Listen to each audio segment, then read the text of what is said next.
मित्राणि नमो नमः। अद्य अहं पुनः आगतोऽस्मि स्वकीय यूट्यूब चैनल माध्यमेन। अद्य वयं दशमकक्षायाः संस्कृतपाठ्यपुस्तकं सेमसी भाग 2 तस्य चतुर्थः पाठः शिशुलालनम् इति पठामः। शिशुलालनम्, शिशु का लालन। लालन का शाब्दिक अर्थ अत्यंत स्नेह। शिशु अर्थात बालक।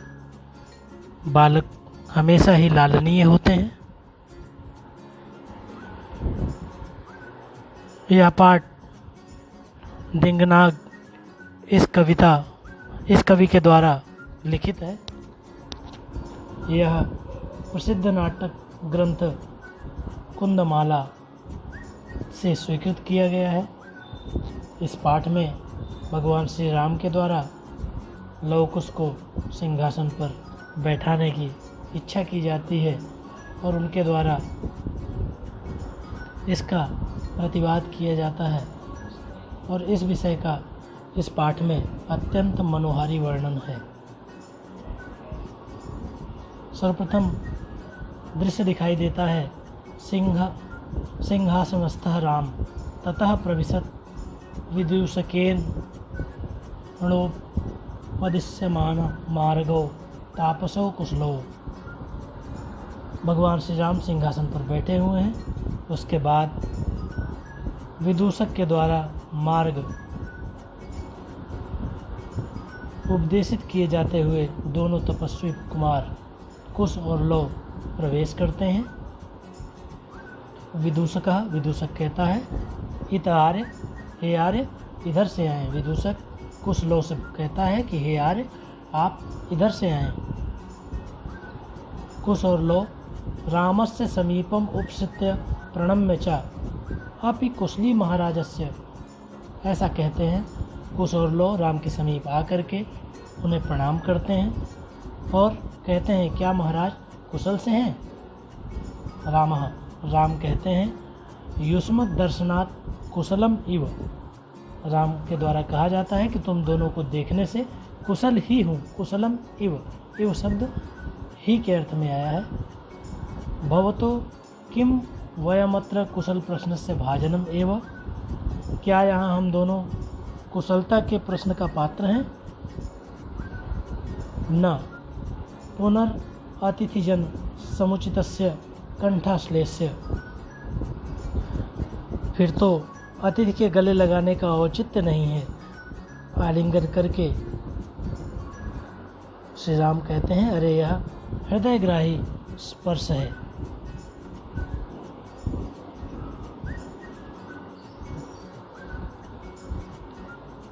पुनः अर्धासनम उपविशति, राम उन दोनों को अपने आधे सिंहासन पर बैठाते हैं। उभौ, वे दोनों अर्थात कुशलो राजासनम खलु एतत्, राज आसनम खलु एतत् न युक्तम अध्यासितुम। हे राजन यह राजासन है, निश्चय ही यहाँ बैठना उचित नहीं है।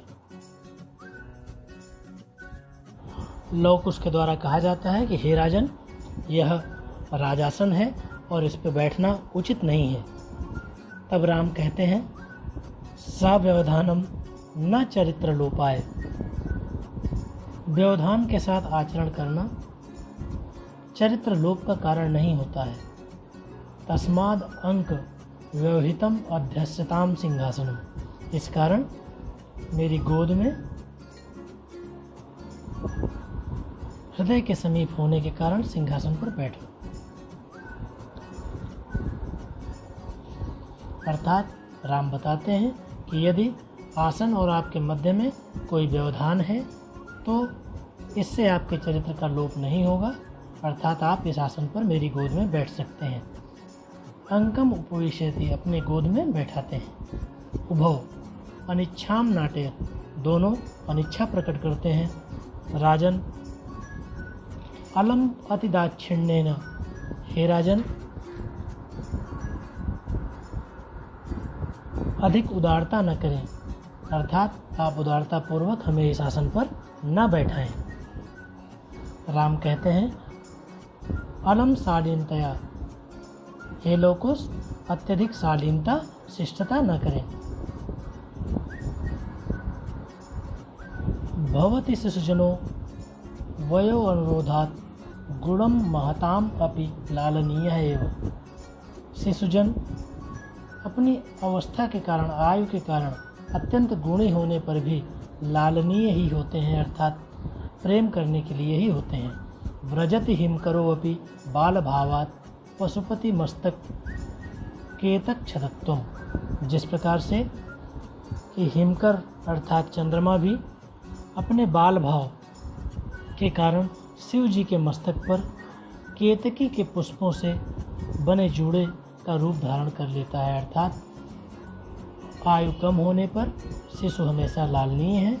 उसी प्रकार से जिस प्रकार से चंद्रमा अपने बाल स्वरूप में भगवान शिव के मस्तक पर विराजमान होता है।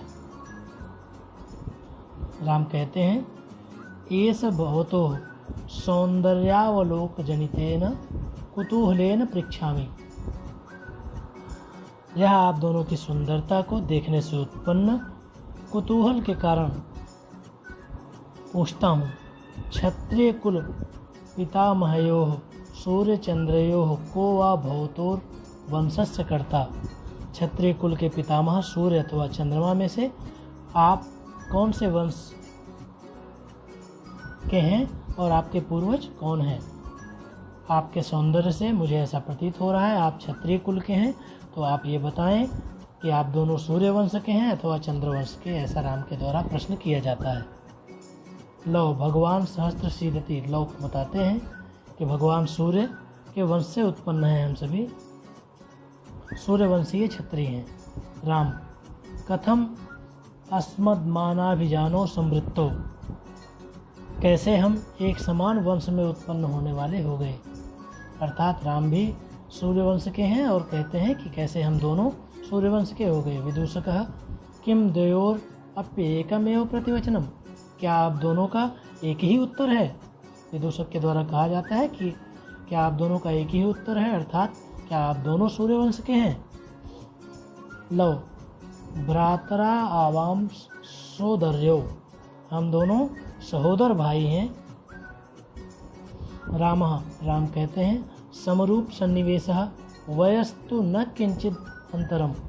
राम कहते हैं कि आप दोनों का शरीर एक जैसा है और आयु में भी कोई अंतर नहीं है। तब लव के द्वारा बताया जाता है आवाम यमलो, हम दोनों जुड़वा भाई हैं। आवाम यमलो, यमलो शब्द का अर्थ यहाँ जुड़वा से लिया गया है। राम संप्रति युज्यते किम नामधेयम, संप्रति युज्यते किम नामधेयम, इस समय ठीक है क्या नाम है, अर्थात आप दोनों अपना नाम बताएं। लव आर्यस्य वंदनायाम लव इत्यात्मानं श्रावयामि। लव कहता है कि आर्य को प्रणाम करते हुए मैं अपने आप को लव ऐसा बताता हूँ, मेरा नाम लव है। कुसम निर्देश्य, कुश की तरफ निर्देश करके आर्योपि गुरुचरण वंदनायाम, आर्योपि गुरुचरण वंदनायाम, अर्थात कि आर्य की वंदना में लव इस तरह अपने को सुनाता हूँ और कुश को निर्देश करके आर्य भी गुरु श्रेष्ठ चरणों में वंदना में, अर्थात यह मेरा भाई कुश है। कुशः अहमपि कुश इत्यात्मानं श्रावयामि, मैं भी कुश इस तरह अपने आप को सुनाता हूँ, अर्थात अपना नाम कुश बताता हूँ। राम कहते हैं अहो उदात्तरम्य समुदाचारः किम नामधेयम भवतोर गुरु। राम कहते हैं कि अरे यह उदात्त और सुंदर आचरण है आपका, आप इतने उदात्त आचरण का प्रयोग कर रहे हैं, क्या नाम है आप दोनों के गुरु का। लव ननु भगवान वाल्मीकि, लव बताते हैं निश्चय से कि मेरे गुरु का नाम भगवान वाल्मीकि है। राम प्रश्न करते हैं केन संबंधेन, किस संबंध से वो आपके गुरु हैं। अहमत्र भवतो जनकम नाम तो वेदितुम इच्छामि, मैं यहाँ आपके पिता का नाम जानना चाहता हूँ। लव नहीं जानाम्य हम नामधेयम न किंचिदस्मिन् तपोवने तस्य नाम व्यवहरति। लव बताते हैं,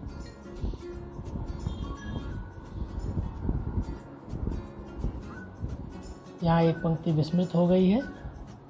केन संबंधेन का उत्तर होगा कि उपनयनोपदेशेन, उपनयन के उपदेश अर्थात उपनयन संस्कार के कारण भगवान वाल्मीकि हमारे गुरु हैं।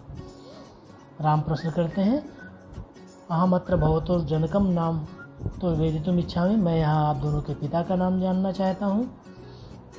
तब लव कहते हैं कि नहीं जानाम्य हम नामधेयम, मैं उनका नाम नहीं जानता हूँ। न किंचिदस्मिन् तपोवने तस्य नाम व्यवहरति, इस तपोवन में उनका नाम कोई नहीं लेता है। राम अहो महात्म्यम, अरे महानता है, ऐसी महानता है कि उनका नाम कोई नहीं लेता। कुश जानाम्य हम तस्य नामधेयम, कुश कहते हैं, लव के स्थान पर कुश बोल पड़ते हैं कि मैं उनका नाम जानता हूँ। राम कथ्यताम, बताओ। कुश निर्नुक्रोशो नाम, निर्दयी नाम है उनका, ऐसा कुश के द्वारा बताया जाता है। राम वयस्य अपूर्वम खलु नामधेयम, मित्र निश्चय ही अनोखा नाम है। अपूर्वम अर्थात ऐसा पूर्व में कभी देखा नहीं गया है इस प्रकार का, इसलिए यह अनोखा नाम है। विदूषक विचिन्त्य, विदूषक विचार करता है। एवं तावत् पृच्छामि निर्नुक्रोश इति कह एवं बढ़ती, विदूषक मन में विचार करता है और कहता है, तब ऐसा पूछता हूँ कि आपके पिता को निर्दयी ऐसा कौन बोलता है। कुश अम्बा, मेरी माता पिता को इस नाम से कहती है। विदूषक किम कुपिता एवं भणति उत प्रकृतस्था, विदूषक कहता है कि क्या आपकी माता कुपित होने पर, क्रोधित होने पर ऐसा बोलती है, अथवा सामान्यतया हमेशा इसी नाम से आपके पिता का संबोधन करती है। कुश यद्यावयोर बालभावजनितं किंचिद विनयं पश्यति तदा एवं अधिक्षिपति निर्नुक्रोशस्य पुत्रो माँ चापलम इति। यदि हम दोनों के यदि आवयोः बालभावजनितम, यदि आवयोः बालभावजनितम, ऐसा यहाँ देखने को मिलेगा। यदि आवयोः बालभावजनितम अर्थात जब हम दोनों के द्वारा किसी प्रकार से बाल भाव में कोई त्रुटि की जाती है, चपलता की जाती है, उद्दंडता की जाती है, तब वह ऐसा कहती है कि हे निर्दयी के पुत्रों, चंचलता मत करो। विदूषक कहता है,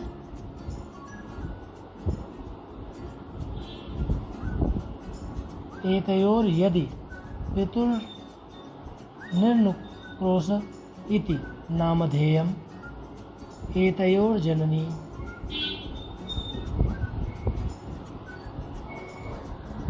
जननी तेनावमानिता निर्वासिता एतेन वचनेन दारको निभर्त्सयति, अर्थात कि यदि इन दोनों के पिता निर्दयी नाम से युक्त हैं तो इनकी माता उनके द्वारा एतयोर जननी तेन अवमानिता अर्थात इनकी माता उनके द्वारा अपमानित की गई, निर्वासिता अथवा निकाली गई है, इसलिए ऐसे वचनों से अपने पुत्रों को धमकाती है। राम स्वगतम, राम मन में विचार करते हैं। धिक मामेव वंशभूतम, इस मन में विचार करते हैं। सा तपस्विनी मत्कृतेन अपराधेन स्वापत्यम एवं अन्य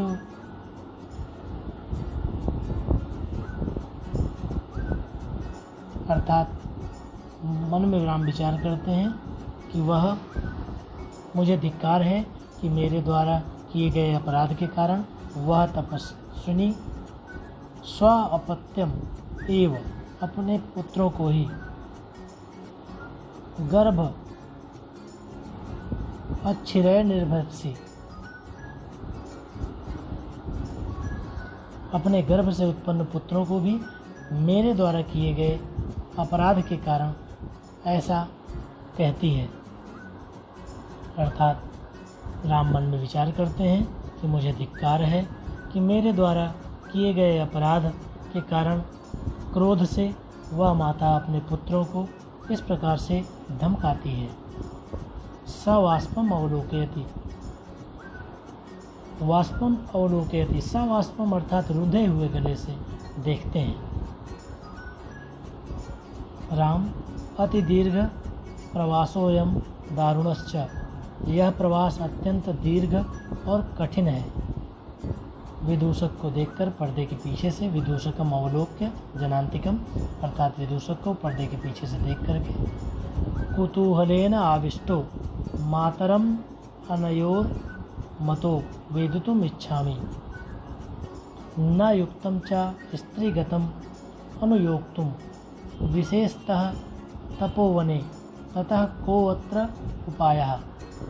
अर्थात जब राम विदूषक को पर्दे के पीछे देखते हैं, उत्सुकतावश घिरे हुए उनकी माता का नाम जानना चाहता हूँ और स्त्री के संबंधित कार्य जानना उचित नहीं है, विशेषकर तपोवन में तो यह कौन सा उपाय है। राम ऐसा विचार करते हैं कि किसी की इनकी माता के बारे में मैं जानना चाहता हूँ, किंतु तपोवन में स्थित रहने वाली स्त्री के विषय में जानना और किसी अन्य स्त्री के विषय में जानना ऐसा उपयुक्त नहीं है। विदूषकः जनांतिकम, विदूषक अहम पुनः पृच्छामि, विदूषक मन में विचार करता है, मैं पुनः पूछूंगा। प्रकाशम, सामने पूछता है, किम नाम धेया युवोर्जन्नी, लव तस्याह द्वे नामनी, लव बताता है कि मेरी माता के दो नाम हैं। विदूषका कथम यु, ऐसा कैसे। लव बताते हैं, तपोवासिनो देवीति इति नाम्याम आभयंती, तपोवन में निवास करने वाले देवी इस नाम से बुलाते हैं। भगवान वाल्मीकि बहु वधुर इति नाम से, अर्थात बहू के नाम से संबोधित करते हैं। राम अपिचा इतस्तावद वयस्य मुहूर्त मात्रम, अपिचा और भी मित्र क्षण भर के लिए इधर आओ। राम दोनों बालकों से कहते हैं कि क्षण भर के लिए मेरे समीप आओ। विदूषकः उपसृत्य आज्ञापयतु भवान, विदूषक समीप आकर के महाराज आज्ञा दीजिए।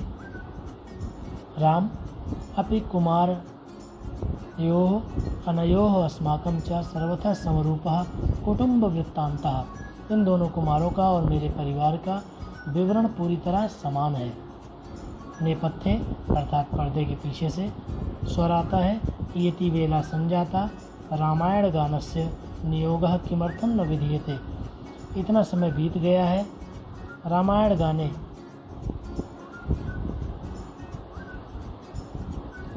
का कार्य क्यों नहीं प्रारंभ करते। उभो राजन उपाध्याय दूतो अस्मान त्वारयति, दोनों बालक कहते हैं कि हे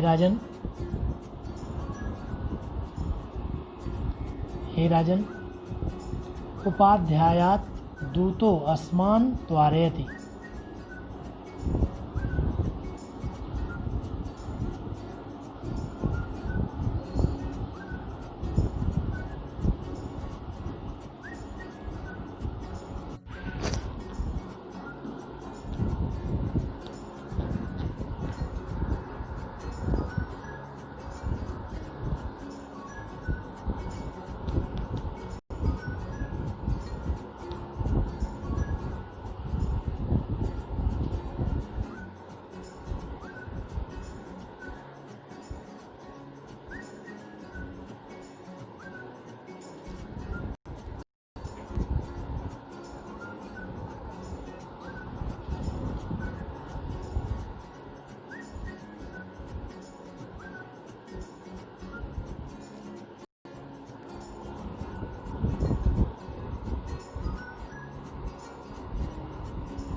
आप सभी इसी प्रकार देखते रहिए मेरा यूट्यूब चैनल। अग्रिम पाठों को देखने के लिए सब्सक्राइब करें। धन्यवादः। पुनर्मिलामः।